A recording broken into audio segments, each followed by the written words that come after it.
What is up, you guys? Naesam here. This is my third installment of my Emerald Nightmare Elemental Shaman specific guides. As I said in the past two videos, if you're looking for like a strat for your guild or something, this is not where you're supposed to look. This is going to be specifically for people playing Elemental Shaman. So without further ado, let's get started. So as you may have guessed, this is going to be on Ursoc, both normal, heroic, and mythic. I guess that's three things, not both. But Ursoc is basically the patchwork of this instance.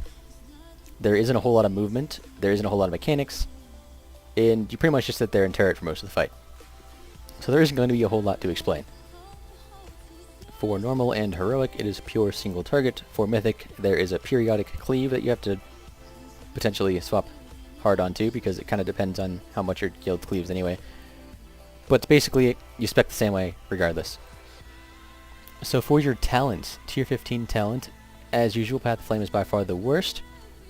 You're pretty much coming down to Earth and Rage and Totem Mastery. That's been the same for every boss, and it'll probably remain the same for every boss in the future. But there's also that one little detail where if you're using Lightning Rod, you want to go with Totem Mastery, because the extra overload chance on Lightning Bolt and Chain Lightning are very significant with Lightning Rod.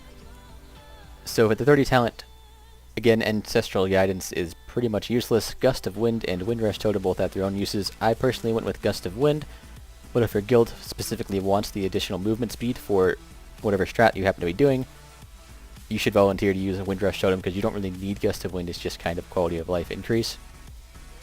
44 talent tier, there is nothing of use here. Nothing can be crown controlled. 60 talent tier, Elemental Blast is again the bottom, as always. Ancestral Swiftness is, as usual, the top, and Echo of the Elements is a viable choice if you prefer that playstyle, but DPS from Echo of the Elements is slightly behind Ancestral Swiftness. 75 talent tier, as usual, Elemental Fusion is absolutely the worst. Primal Elementalist is the best, and Ice Fury can have its uses because of the somewhat frequent and predictable small movement. But the movement is, as I may have suggested a second ago, pretty small, so Ice Fury isn't really that useful, because Ice Fury is more for movement that takes a full 4 globals to get across, and it only takes a couple seconds, and if you're using Gust of Wind, it only takes 1 global to even wage the whole gap to the next location you have to be at. So Primal Elementalist is the default choice. Primal Elementalist is also better because of the kill times, always on Mythic anyway, usually being around 5 minutes long right now, so that enables you to have almost exactly two full Elementalists out. So for the 90 talent tree, once again, Elemental Mastery is best by far. Storm Elemental and Aftershock are pretty much useless here. 100 talent tree, Ascendance and Lightning Rod, as usual, on single targets are almost exactly the same. But for Mythic, I would definitely suggest Lightning Rod because of the cleave. On Heroic, you can go with whatever you prefer, but for Mythic, definitely Lightning Rod. So this is a fairly simple fight, so the amount of tips I can give is pretty limited.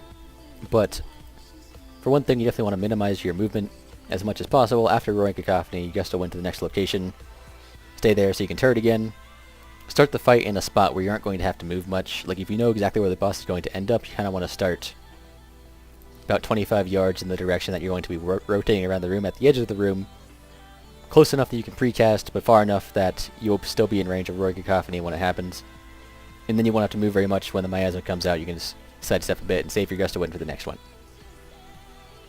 If you're having issues surviving charges, which is pretty much a Mythic only thing, but if you're having issues surviving the charges, use Astral Shift on whichever one you normally die on, because obviously there's going to be a little lull in what healers can do. Healing cooldowns, like if you go into the charge low, if you're not topped off, you probably want to use Astral Shift then. And there's usually 2 charges that go out during Berserk, which is after 30%. One of them is going to be soaked by the other group, one of them is going to be soaked by your group, obviously. So whichever one is soaked by your group, if you still have a health pot up, you want to be using that right after the boss hits you on his way out. You get knocked up, you take a certain amount of damage, use the health pot, top yourself off before he reaches the end destination and blows up. If you do not do that, you will very likely die on Mythic. And one last tip that is solely for Mythic and cannot really be used in Heroic is you want to implement Stormkeeper into your precast rotation. Ideally, you should cast Stormkeeper just before Fire Elemental is casted before the boss is pulled. You may be wondering why, and that is because the first ad comes out about 55-ish seconds after the boss is pulled. So if you use Stormkeeper in a normal fashion, like maybe 2-3 seconds after the boss is pulled, you may not be able to get all the charges out before the ad that comes out dies. You want to be using this on Chain Lightning on the ad every time. If you need to save it for 45 seconds, you should probably do so. But you also, at the same time, you might want to use it because it's usually back up for the next one. I still haven't really gotten that timing down to add to the timing thing I was talking about because I wasn't really sure. I obviously don't know for certain, but I'm pretty sure right now the best way to do it is to use it before pull like that and then just on cooldown from there on, because it should realign pretty quickly. But just in case you didn't know, the ad will come out every time he charges after the first charge, because obviously the first charge there isn't enough miasma to spawn any.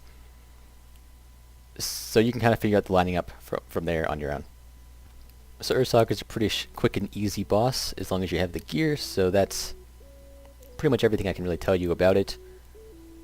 If you want a written version of this boss or any other boss that I currently have done, check the description. All the other bosses previously have been added, and it's going to be linked. It's just my elemental guide on a website I have. And if you want to see the boss specific guide, just click on the Emerald Nightmare tab and then scroll down. Top Sithendra, then Eleraith, and then Ursoc, and then below that's going to be like Dragon's Nightmare and whatever else, whatever order I do it in from there. So if you want the written summary, then check that. And otherwise, thanks to everybody for watching. Hopefully you guys learned something. If you like my content, go ahead and subscribe. If you liked the video, I would appreciate it if you gave it a like. And thanks for watching again, and I'll see you guys next time.